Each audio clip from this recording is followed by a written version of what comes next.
ipapatupad ng pamahalaan ang suspensyon ng excise tax ng LPG at kerosene bilang tulong sa maliliit na negosyo lalo na sa mahihirap. Ayon kay Department of Finance Undersecretary Carlo Fermin Adriano, base sa pag-aaral, ang mga gumagamit ng kerosene at LPG ay galing sa pinakamahihirap na sektor. Now, ang inaprubahan nga po ng ating Pangulo ay ang pagsuspindi po sa excise ng LPG at kerosene. Ngayon po, ang pagsuspindi po sa LPG at kerosene ng excise tax, ito po ay direktang tulong sa ating mga Pilipino at sa ating mga maliliit na negosyo tulad po ng karinderya.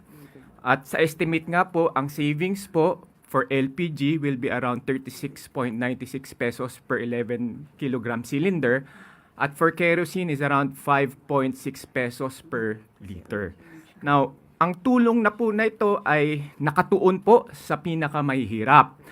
Based po sa datos ng Family Income Expenditure Survey noong 2023, ito po ay isang survey done by the PSA, around 50% of the consumption of kerosene is coming from the bottom 30th.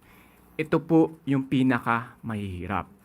Now, with regards to LPG, using the same survey, FIES, around 56% of the consumption of LPG ay dun po sa bottom 70th.